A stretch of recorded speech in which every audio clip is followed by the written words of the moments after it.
अच्छा जी, हमने last topic में थायराइड ग्लैंड के बारे में पढ़ा था। थायराइड ग्लैंड से थायरॉक्सिन रिलीज़ होता है। क्या रिलीज़ होता है?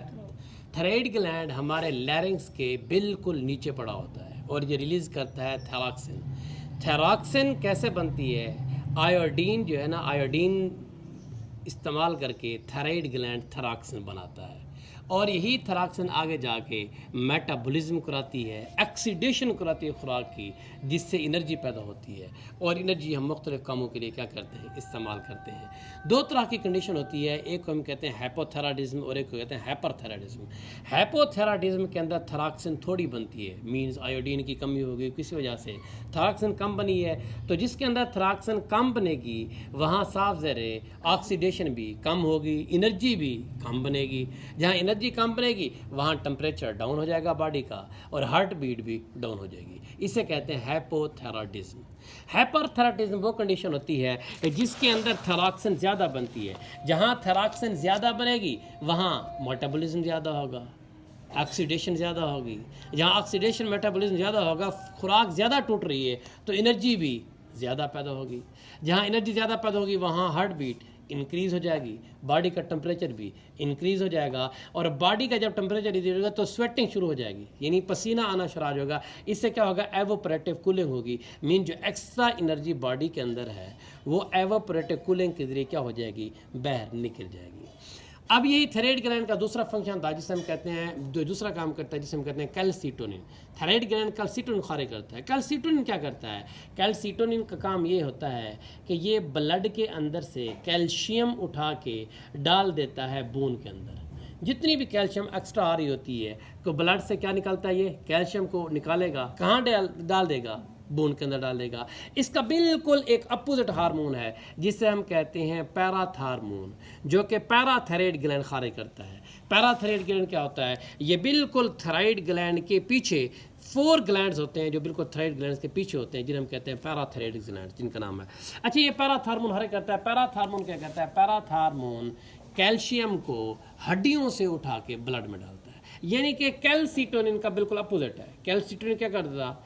कैल्शियम को खून से उठा के किस में डालता? हड्डियों के अंदर।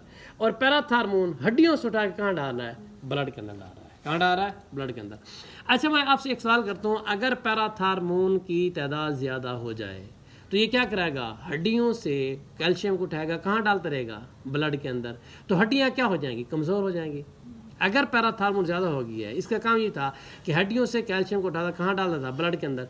तो हड्डियों से ज़्यादा कैल्शियम उठाएगा, ब्लड के अंदर डाल देगा, हड्डियाँ फ्रीजेल होना शुरू हो जाएंगी और ऐसी हड्डियाँ टूट भी जाती हैं। अगर पैराथार्मोन की तादाद कम हो जाए, हार्मोन की सिक्रीशन कम हो जाए, फिर क्या होगा? फिर ये होगा कि हड्डियों से कैल्शियम नहीं उठाएगा और ना ही ब्लड के अंदर डालेगा, तो ब्लड के अंदर कैल्शियम की क्या हो जाएगी? कमी हो जाएगी। ऐसा होगा नहीं होगा? पैराथार्मोन कैल्शियम को बोन से उठा के कहाँ डाल रहा था? ब्लड में। अगर पैराथार्मोन नहीं आ रहा तो साफ ज़रे फिर हड्डियों से कैल्शियम को ब्लड में कौन डालेगा? कोई नहीं डालने वाला। तो ब्लड के अंदर कैल्शियम की क्या हो जाएगी? कमी हो जाएगी। जब कैल्शियम की ब्लड के अंदर कमी हो जाए तो एक कंडीशन पैसे होती है जिसे हम टेटनी कहते हैं। जिसे हम क्या कहते हैं?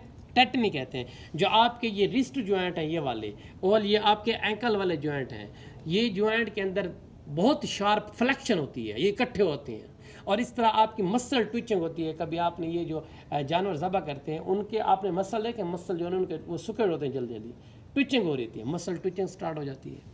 ये किसकी वजह से हो रहा है? ये हो रहा है किसकी वजह से? टेटनी की वजह से।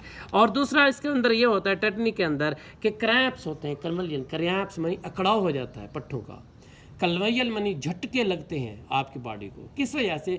क्योंकि बॉडी सेंसिटाइज हो चुकी है, कैल्शियम कम है। कैल्शियम क्या है? कम है। आपके मसल जो नर्व हैं वो एक्साइटेबल ज़्यादा हो चुके हैं कैल्शियम कम होने की वजह से। वो जल्दी जल्दी नर्व इम्पल्स ट्रांसफर करने की कोशिश करें मगर हो नहीं रहा, इस वजह से क्या हो रहा है? टेटनी हो रहा है। अच्छा, इसके बाद हमारा जो ग्लैंड होता है वो एड्रिनल ग्लैंड। एड्रिनल ग्लैंड कहाँ होते हैं? ये किडनी की टॉप के ऊपर पड़े होते हैं, 2 एड्रिनल ग्लैंड। इसके 2 हिस्से होते हैं। एक होता है जो बाहर वाला हिस्सा होता है उसे हम कहते हैं एड्रिनल कॉर्टेक्स, जो अंदर वाला होता है उसे हम कहते हैं एड्रिनल मेडुला। जो एड्रिनल कॉर्टेक्स है बाहर वाला, ये सेक्रेट करता है कॉर्टिकोस्टेरॉइड हार्मोन।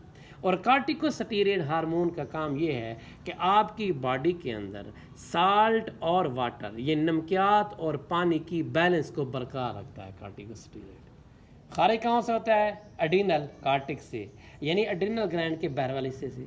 अब एड्रिनल मेडुल्ला की बात करें तो एड्रिनल मेडुल्ला से एक हार्मोन खारिज होता है जिसे हम कहते हैं एपिनेफ्रीन। क्या कहते हैं जिसे हम? एपिनेफ्रीन या एड्रिनलिन कहते हैं। इसका काम क्या होता है एपिनेफ्रीन एड्रिनलिन का, कि ये आपकी बॉडी की जो वाइटल ऑर्गन है, ये काम करता है उस वक्त जब इमरजेंसी कंडीशन हो, इमरजेंसी कंडीशन, फॉरेन कंडीशन है, उस वक्त काम करेगा। और आपकी बॉडी के अंदर से जो ब्लड होगा वो ब्लड सारा का सारा आपकी टांगों के अंदर डाल देगा और या आपके बाजू की तरफ ले आएगा, क्योंकि इमरजेंसी कंडीशन के अंदर आपने किससे लड़ना है? हाथों का इस्तेमाल करना है, या भागना है, किसी से भाग के दूर भागना चाहते हैं तो फिर भी और टांगों का इस्तेमाल करेंगे। मतलब इनके अंदर ब्लड ज़्यादा होगा तो आप लड़ेंगे या भागेंगे, अगर नहीं होगा तो कैसे लड़ेंगे? तो आपकी टांगों के अंदर और बाजू के ऊपर ब्लड को क्या कर देगा? ज़्यादा कर देगा। और दूसरा काम ये करेगा कि आपकी स्किन के अंदर ब्लड को कम कर देगा, ब्लड की सर्कुलेशन। और जीएटी यानी कि जो आपके इंटेस्टाइन की तरफ ब्लड जा रहा था उसको भी क्या कर देगा? कम कर देगा। इसी वजह से जब यानी इमरजेंसी कंडीशन हो, लड़ाई की कंडीशन हो, उस वक्त बंदूक का जो कलर होता है ना लोगों का, वो पीला हो जाता है। क्यों? क्योंकि स्किन की तरफ ब्लड रोक देता है एपिनेफ्रीन, जिसकी वजह से वो पीले नज़र आते हैं।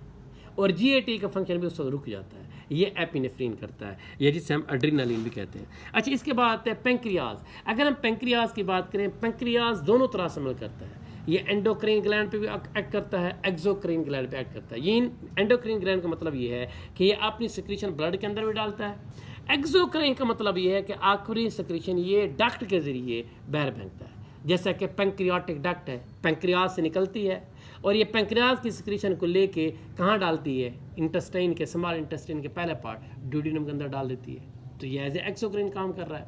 एंडोक्राइन का मतलब होता है इसके अंदर आइलेट्स ऑफ लंगरहान सेल्स होते हैं, वो दो तरह के हार्मोन पैदा करते हैं, एक इंसुलिन होता है और दूसरा ग्लूकागॉन होता है। अब इंसुलिन क्या करता है, ग्लूकागॉन क्या करता है? ग्लूकागॉन का काम ये होता है कि जो जब ब्लड के अंदर ग्लूकोज कम हो जाए, ब्लड के अंदर ग्लूकोज मीन शुगर कम हो जाए, तो ग्लूकागॉन ये काम करेगा कि ये ग्लूकोज को जिगर से उठाएगा, ब्लड के अंदर डाल देगा। ग्लूकागॉन क्या करेगा? ग्लूकोज कहाँ उठाएगा? जिगर से। कहाँ डालेगा? ब्लड में डाल देगा। इंसुलिन बिल्कुल इसका इंटागोनिस्ट काम करेगा, मीन्स जब ब्लड के अंदर शुगर बढ़ जाएगी, ग्लूकोज बढ़ जाएगी, तो फिर इंसुलिन आ जाएगा, वो ग्लूकोज को ब्लड में से लेगा और जिगर में डाल देगा, अपोजिट काम करेगा। असल में जो शुगर वाले मरीज़ होते हैं उनके अंदर इंसुलिन पैदा नहीं होती, जो डायबिटिक कंडीशन होते हैं। इस वजह से ब्लड से अब शुगर को उठा के जिगर में डालने वाला कोई नहीं होता, तो शुगर उनकी बढ़ जाती है। काम किसका था? इंसुलिन का था। इंसुलिन पैदा नहीं हो रही क्योंकि पैंक्रियाज के अंदर दो तरह के सेल्स होते हैं, एक को हम कहते हैं अल्फा सेल और दूसरे को कहते हैं beta cell. Alpha cell glucagon पैदा करते हैं, बीटा सेल इंसुलिन पैदा करते हैं। ये जो बीटा सेल होते हैं डिस्ट्रॉय हो जाते हैं ऑटोइम्यून रिस्पांस के अंदर अक्सर। तो जब ये डिस्ट्रॉय हो जाएंगे तो इंसुलिन का काम क्या था? ग्लूकोज को कहाँ से उठाती थी? ब्लड से। कहाँ डालती थी? जिगर में। अब उठाने वाला कोई नहीं, तो ब्लड के अंदर यानी ग्लूकोज बढ़ जाएगी। समझ लगी है? अच्छा, इसके अंदर एक और कंडीशन है जिसको बता रहा है, वो कहता है एक होता है जिससे हम कहते हैं बीसीजी। बीसीजी क्या होता है? ब्लड के अंदर जो ग्लूकोज की कंसंट्रेशन होती है वो 180 से लेकर 120 मिलीग्राम तक होती है। कितनी होती है? पर 100 ऑफ ब्लड 80 से 120 मिलीग्राम, ये नॉर्मल है। अगर हम बीसीजी की बात करें, बीसीजी होता है ब्लड ग्लूकोज कंसंट्रेशन। ये दो तरह से होती है, एक को कहते हैं हम फास्टिंग लेवल और एक को कहते हैं हम रैंडम लेवल। अगर हम फास्टिंग लेवल की बात करें तो 8 से 10 घंटे जब बंदा कुछ चीज़ ना खाई हो तो हमारी फास्टिंग शुगर आती है, और जब बंदा किसी वक्त भी अपनी शुगर को चेक कर सकता है तो वो उसकी रैंडम शुगर आएगी। फास्टिंग लेनी हो तो 8 से 10 घंटे बंदा खाली पेट हो, कुछ ना खाया हो, ये उसकी कौन सी शुगर होगी? Fasting sugar. रैंडम किसी भी चेक कर सकते हैं। अच्छा, जो फास्टिंग शुगर होनी चाहिए वो 100 से कम होनी चाहिए, यानी सुबह वाली शुगर हो वो 100 से क्या हो? कम हो। अगर 100 से ज़्यादा है तो फिर बंदा प्री डायबिटिक की तरफ जा रहा है। ये बाकी कंडीशन आपकी बुक के अंदर है, ये आप रीड कर लेना जरूरी है। उसके बाद आगे हमारी तरफ ये गुनेड्स तो होते हैं। गुनेड्स क्या होते हैं? जिसके अंदर गुनेड दो तरह के होते हैं, एक टेस्टिस होते हैं, एक ओवरीज होती है। अब इन टेस्टिस और ओवरीज से, टेस्टिस से क्या निकलते हैं? स्पर्म पैदा होते हैं, ओवरीज से ओवा पैदा होता है। इनका बेसिक काम यही है, बेसिक फंक्शन इसका यही है कि ये ओवा पैदा करेगा, स्पर्म पैदा करेगा, मगर इसके कुछ सेकेंडरी करैक्टर यानी कि सेक्सुअल करैक्टर भी हैं दोनों के। अगर हम टेस्टिस की बात करें तो ये टेस्टोस्टेरोन पैदा करेगा, अगर हम ओवरी की बात करें तो एस्ट्रोजन और ये प्रोजेस्टेरोन पैदा करेगा। जो टेस्टोस्टेरोन टेस्टिस पैदा कर रहा है ये सेकेंडरी मेल करैक्टर ले आएगा, सेकेंडरी मेल करेक्टर का मतलब ये है कि मर्दों की आवाज़ भारी हो जाती है, बालों का आवाज़ के अंदर फ़र्क आएगा, या उनके चेहरे के ऊपर दाढ़ी आ जाती है, ये उनके सेकेंडरी सेक्सुअल करेक्टर हैं। किस चीज़ के अंदर? मेल के अंदर। और ये किस वजह से होंगे? ये टेस्टोस्टेरोन की वजह से होंगे। टेस्टोस्टेरोन कौन पैदा करेगा? टेस्टिस पैदा करेगी। इस तरह ओवरी के अंदर एस्ट्रोजन और प्रोजेस्टेरोन पैदा होगा, ये इनलार्जमेंट ऑफ ब्रेस्ट कराएगा। ये कौन कराएगा? ये एस्ट्रोजन कराएगा, प्रोजेस्टेरोन कराएगा। ये कहाँ से पैदा होगा? ओवरी से पैदा होगी। ये उसके क्या है? सेक्सुअल करेक्टर है। अगर हम फीडबैक मैकेनिज्म की बात करें तो फीडबैक मैकेनिज्म के अंदर